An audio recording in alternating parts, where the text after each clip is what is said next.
How many tickets do they sell when they're on tour? Ed, millions.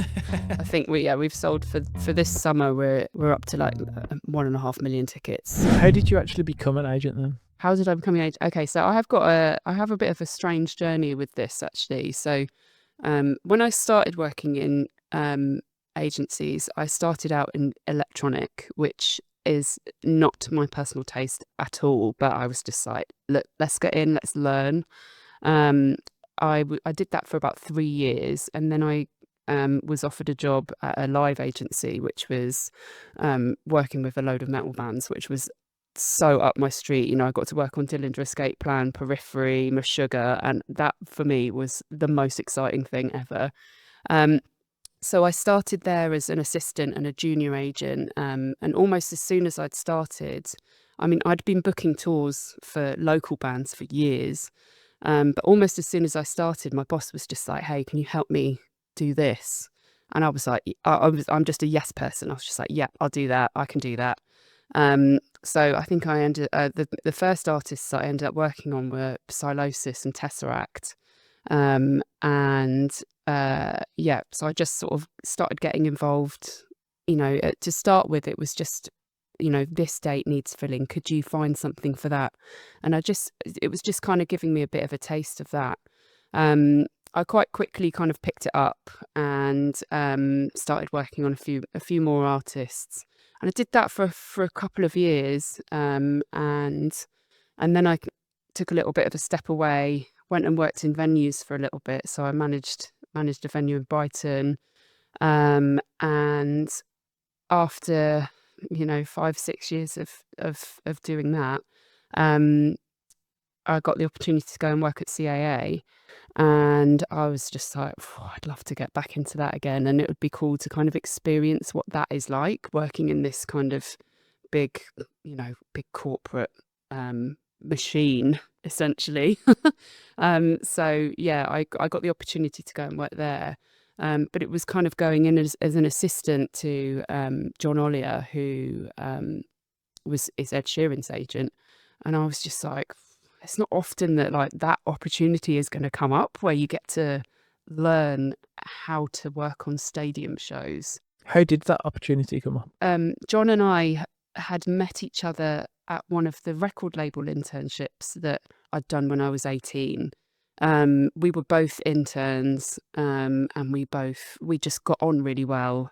I think we were both smoking at the time, so maybe we would just go out and have cigarette breaks and just chat to each other, and we just got on really well and always kind of stayed in touch.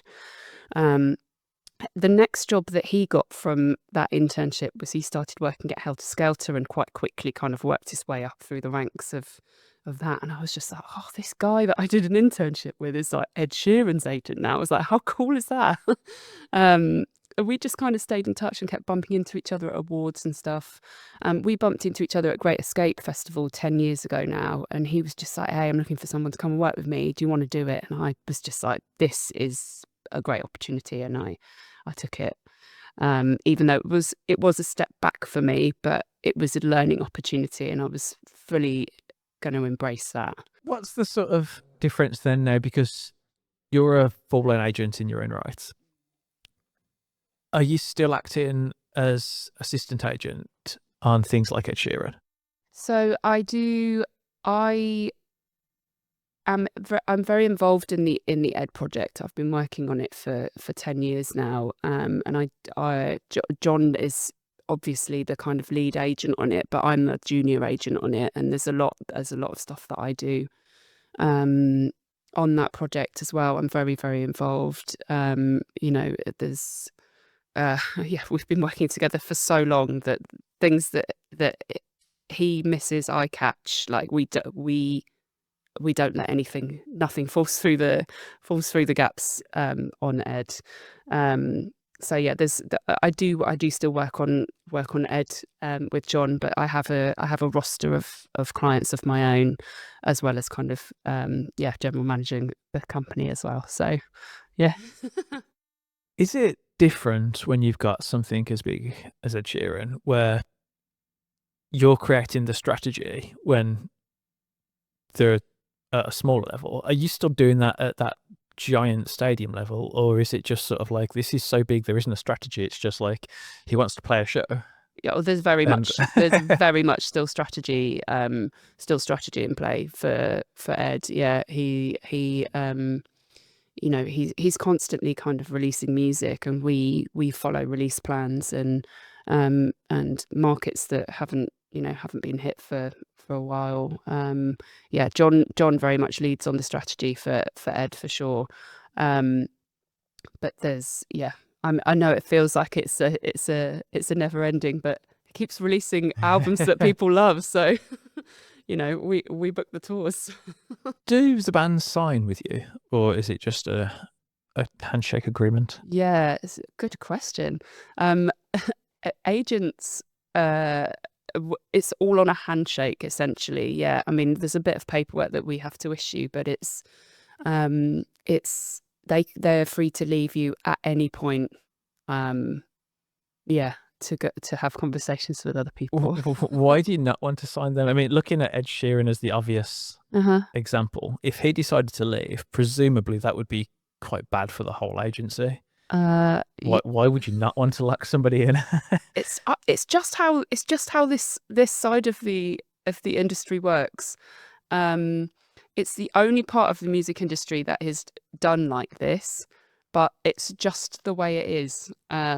I didn't make the rules, and I will not be the one to change them. Do you get it a lot then when there's a band that just decides to up and leave? It does happen, yeah. I mean, yeah, it does happen. People leave, and people leave other people. It does happen. They move around a lot. I think there's a lot of, especially I noticed a huge amount of shift kind of a couple of years after the pandemic. Everybody, when we all came back, everyone had that mad year of like, right, every artist that's been locked away for 2 years wants to tour. And there was like 1 year where it was impossible to get any festival slots because like every artist you've ever heard of wanted to be touring. So there was a lot of shifting and movement at that point, and it ebbs and flows. You might get a year where you lose an artist, but you gain another 4. It's just the nature of the business, and you see it at all levels.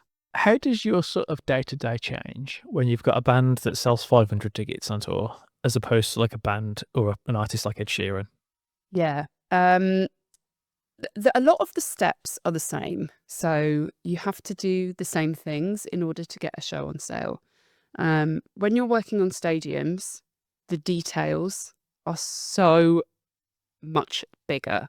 So the small things that maybe you wouldn't think of in a 1,000 cap room are everything in a stadium. When you're collecting kind of information for offers, you have to think about what's the production going to be, who's going to pay for that, is the artist going to carry the PA, the stage, the lights, how are we going to have the audience? They're going to be seated, are they going to be standing? Let's have a look at the seating maps, make sure that everybody's going to be able to see the stage and see the artist on the stage.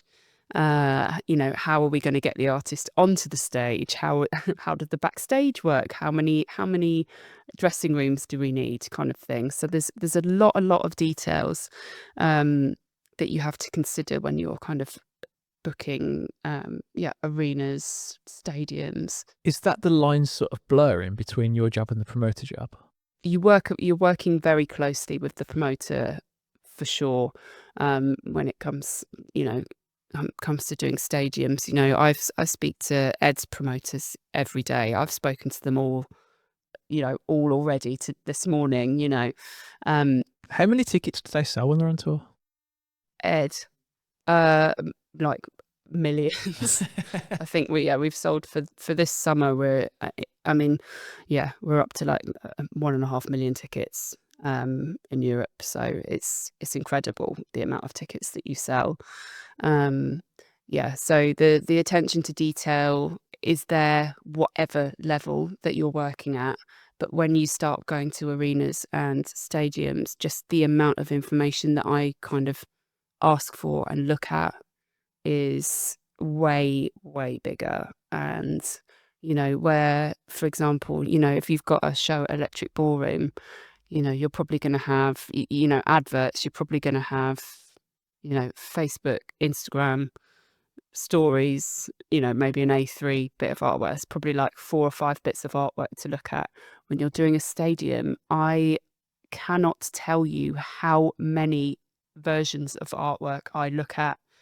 I literally have like Ed's silhouette ingrained on the back of my eyelids from approving billboard size to this one's going to go round that part of the website, and it's going to go, the amount of artwork and radio ads and TV ads that you have to approve is phenomenal. And so yeah, the volume is just incredible. Is all that approval on you, so the managers not having to look at them? Yeah, it's a bit of both. Yeah,